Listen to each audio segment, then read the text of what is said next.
Sont biologiquement plus aptes à se tenir, de se sentir plus actives le matin, tandis que d'autres sont à leur pic d'efficacité quotidiennement tôt le matin. Et pour ce faire, nous verrons l'ambiance au carrefour La Vie dans la commune de Cocody. Et puis hors de chez nous, le Canada fait face à une situation exceptionnelle depuis plusieurs jours, avec des feux de forêt qui brûlent d'un bout à l'autre du pays.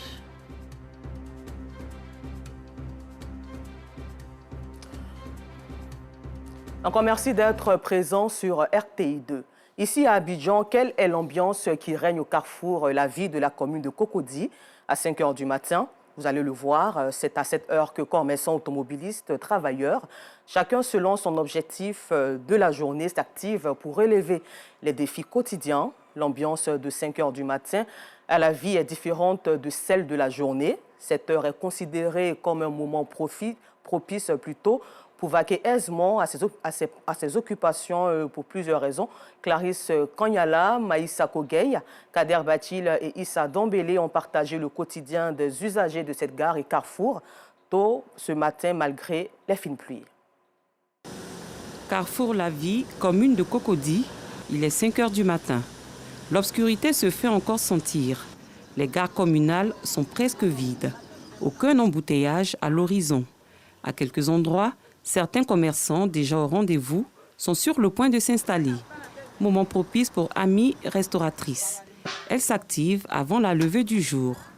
Ami doit cuisiner le menu de la journée, du tchèp, plat à base de riz, accompagné de poisson, de poulet ou de viande, qui sert de petit déjeuner à ses clients. Mais avant, elle doit se rendre au grand marché d'Adjamé pour faire des achats. On se réveille tôt pour pouvoir aller à Djamé pour venir faire le commerce. Tu ne vas pas vite, tu ne gagnes pas les bonnes choses. Quand on sort au matin, ça nous arrange. On gagne un peu de clients, mais il n'y a pas de discours. À 4 h, il n'y a pas de bruit. Ça nous arrange. À 4 h, c'est encore... Le travail est encore motivé. Voilà, on est encore motivé parce qu'il n'y a pas d'embouteillage. Dans cette gare, avant l'aube, les restaurateurs ont coutume de braver l'obscurité, une façon pour eux d'être prêts avant l'arrivée des lève-tôt, désirés de s'offrir un petit déjeuner. Je suis tôt le matin pour chercher ma pitance quotidienne. Parce que les clients qui passent là, généralement, ils vont au travail. Donc à partir de 10 h, ils ne sont pas là. Ils passent à 6 h. Peut-être que vous allez commencer à les voir. Il y en a même qui viennent à 5 h. On ne peut pas sauter à 5 h. Parce qu'à 5 h, il faut placer les bagages et tout. Et quand la lumière du jour apparaît, conducteurs et travailleurs affluent. La circulation devient dense. On sort tôt parce que ça cause des embouteillages et puis problème de voiture. Et à l'heure même, j'ai pas à Djamé. Je dois être là-bas à 8 h. Mais je n'ai pas encore eu de voiture, je suis là. Donc ça cause on sort tôt.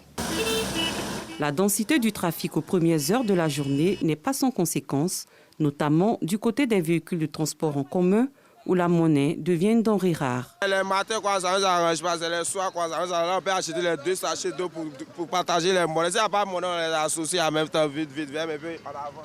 Après l'aurore, tandis que certains exécutent aisément leurs tâches de la journée, d'autres débutent la leur dans un trafic plutôt congestionné avec son lot de pression. Pour parler d'infrastructures routières, chose promise, chose due, comme annoncé lors de la mise en service du pont Alassane Ouattara. Le samedi 12 août 2023, la section Thiébi-Soubouaké de l'autoroute du Nord sera inaugurée le jeudi 24 août par le vice-président de la République de Côte d'Ivoire, Timoko Mélié Turkone. Et c'est une information confirmée par le ministère de l'Équipement de l'Entretien routier. Un peu plus loin du district autonome d'Abidjan, la population du village de Kouloka, dans le département de Niakara, région du Hambol, est productrice de riz à travers sa coopérative Okori Obé. Cependant, les difficultés se présentent pour l'évacuation des produits. Et face donc à cette situation, Soro Corona de RTI Boaké a rencontré des membres de la coopérative qui invitent les cadres de la localité à les soutenir. Le village de Kouloka, sous-préfecture de Nédika, région du Hambol, dispose de plusieurs bas-fonds propices à la culture du riz. Plusieurs habitants de ce village possèdent des parcelles rizicoles avec de bonnes productions. Cependant, l'évacuation et la vente des productions demeurent la principale préoccupation des habitants de Kouloka. Pour résoudre cette difficulté, la coopérative Okori Obé a vu le jour. Les membres de cette coopérative sollicitent le soutien des cadres. Nous avons beaucoup de difficultés dans la production, dans le transfert du riz des bas-fonds jusqu'au village. Et puis nous avons besoin aussi d'une batteuse. Quand nous coupons le riz pour le grain, nous avons des difficultés. Une de leurs doléances vient d'être satisfaite avec le don d'un tricycle. Une initiative de Abou Kouné, cadre de la localité. Il s'agit pour le donateur d'inviter les populations du monde rural au regroupement afin de bénéficier de plusieurs opportunités. On ne peut pas réussir sans un euro. J'ai recommandé donc j'ai recommandé la concorde. J'ai recommandé même la réconciliation entre eux ici à Koulouka pour qu'ensemble ils puissent réussir. Si nous voulons le bonheur pour Koulouka, nous le voulons aussi pour tous les autres villages qui sont voisins à Koulouka. Malgré les outils rudimentaires, la coopérative Okonri-Obé de Koulouka compte agrandir ses parcelles pour une grande production. L'atteinte de cet objectif passe par l'implication des jeunes dans la riziculture. Et toujours avec Soro Corona de RTI Bouaké, rendons-nous à l'université Alassane Ouattara de Bouaké, où a été trouvée une nouvelle stratégie pour l'insertion des étudiants en fin de formation. Le tutorat, les aînés encadreront les cadets pendant leur cursus universitaire et aider à trouver des stages et des emplois. Amphi KF de l'université Alassane Ouattara. Les étudiants des UFR des sciences économiques et développement, des sciences techniques en Master 2 réfléchissent sur la mise en place d'un système de tutorat pour une meilleure insertion à la fin des études. Un système qui permettra aux aînés d'encadrer les cadets de la première année jusqu'à la fin de leur formation. Ce système réseau est un système alumni. On remarque généralement que le monde se fait par réseau. Et quoi de mieux quand nous-mêmes étudiants et étudiantes, déjà sur les bancs à l'université Alassane Ouattara, de pouvoir insérer un premier système ici, garder le contact, maintenir le réseau, le pérenniser et demain pouvoir impacter notre pays sur le plan économique, social, éducatif, financier et relationnel. Cette cérémonie de lancement de la mise en place du système de tutorat est couplée à un débat intellectuel sur les thèmes « Nos diplômes locaux n'ont aucune valeur aux yeux des recruteurs » et sans un bon réseau, il est pratiquement impossible de s'insérer socio-professionnellement. Les débatteurs doivent argumenter leur position afin de convaincre le public. Un débat animé par un professionnel des médias. Montrer justement que les gens ont envie de se parler, les gens ont envie de se dire des choses, de parler de certains sujets qui les concernent. Et derrière, de montrer les différences dans les points de vue, donc ceux qui sont d'accord, ceux qui ne sont pas d'accord. On discute sans se prendre la tête, mais on donne son point de vue, on s'écoute, on se comprend, on confronte les idées, on confronte les arguments. Ça prouve que justement, après on accepte la différence. Après les UFR des sciences économiques et développement, des sciences techniques, le système de tutorat va s'étendre à l'ensemble des facultés de l'université Alassane Ouattara. Aller par tout le monde annoncer la bonne nouvelle et faire des disciples de Christ. Les fidèles chrétiens des églises évangéliques des Assemblées de Dieu de la région Abidjan-Centre veulent désormais accomplir cette mission divine. Ils sont à une convention depuis le mercredi au stade d'Angré dans la commune de Cocody. Les fidèles sont donc emmenés à travers des enseignements et des actions à fortifier leur foi et surtout assumer aisément la mission assignée par Dieu lui-même. Théodore Zouzou, Clément Boko y était. Stade d'Angré, commune de Cocody. Les fidèles chrétiens des églises des Assemblées de Dieu sont venus nombreux à la première convention de l'année de la région Abidjan-Centre. Une union de prière pour la stabilité individuelle et celle de la Côte d'Ivoire. Nous faisons cette convention sous l'égide de la mission que le Seigneur nous a demandé, parce qu'il dit d'aller par tout le monde et d'annoncer la bonne nouvelle. Donc une manière de remobiliser le peuple de Dieu à cette vision, à cette mission. Des louanges, des offrandes, des prières, des actions prophétiques et de délivrance, des enseignements donnés par l'orateur principal, Dr Yahi Evert, pour raffermir la foi de ces fidèles chrétiens. Ainsi, ils pourront aller évangéliser partout dans le monde. À travers l'enseignement que nous allons apporter, c'est donc une façon d'équiper les frères et sœurs, une façon de les amener à être restaurés de par la puissance du Saint-Esprit, et donc étant nourris, étant restaurés, ils seront en mesure d'aller propager la parole de Dieu avec efficacité. Des actions bien perçues par des participants qui attendent beaucoup de cette convention. Je suis venue à cette convention pour que j'aille en eau profonde avec Dieu, pour que j'aille encore plus de foi et que ce que j'ai amené dans le Seigneur, il demeure encore plus, pour que Dieu me donne encore de force pour faire son œuvre. À la sortie de ce programme, nos souhaits, après avoir fini de recevoir les 12 portants de tout à l'heure, tu auras l'occasion de parler efficacement de la part de Dieu et pour faire avancer l'œuvre de Dieu, le royaume de Dieu, pour la gloire de son nom. Si Jésus le garde, celui qui garde un pays garde en vain. Donc nous sommes venus pour invoquer le Tout-Puissant, pour qu'il ait ses yeux sur cette nation. Et l'Éternel, qui est notre Dieu, bénira ce pays. Durant 4 jours, cette section des églises des Assemblées de Dieu, région Abidjan Centre, a prié pour les malades, les familles et la paix en Côte d'Ivoire. Et puis dans un autre registre, pour la CAN de l'hospitalité, le masque mouvement Harouna Koné en soutien au comité d'organisation de la CAN a lancé ses activités dans l'objectif de sensibiliser les populations à l'esprit du fair play et au civisme avant le début de la compétition. Surtout mobiliser les populations et les encourager à assister à tous les matchs afin que tous les stades ne désemplissent pas durant la compétition. Le lancement des activités de ce mouvement a eu lieu le week-end dernier dans la commune d'Anyama en présence de Non-Sangaré.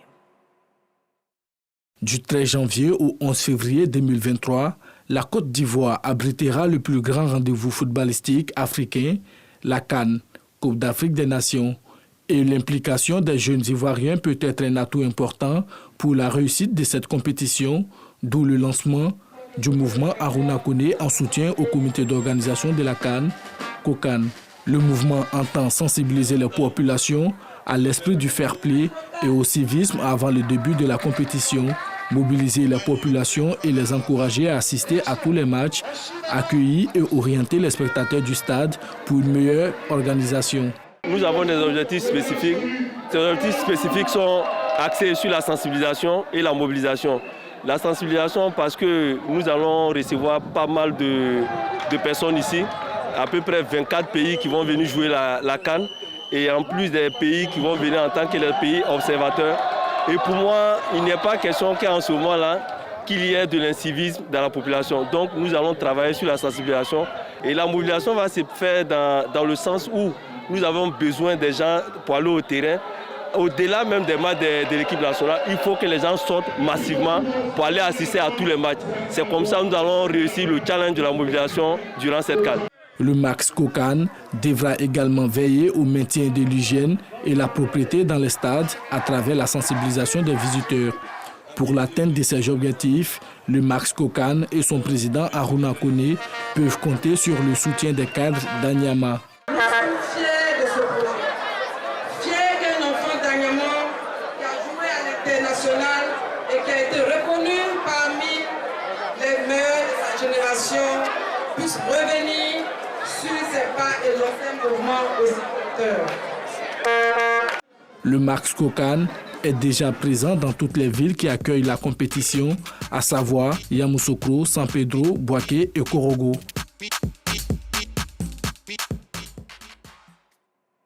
Dans cette même atmosphère, un trophée de plus dans l'armoire de la radio-télévision ivoirienne qui a remporté le tournoi de l'amitié ce week-end.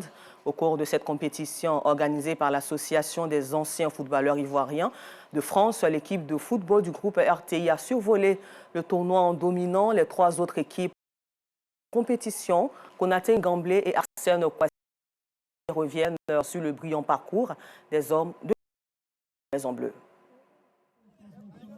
Les Bleus de la RTI ajoutent une autre ligne à leur palmarès en survolant le tournoi de l'amitié. Pour y arriver, l'équipe a dominé l'Union des radios de proximité de Côte d'Ivoire en demi-finale.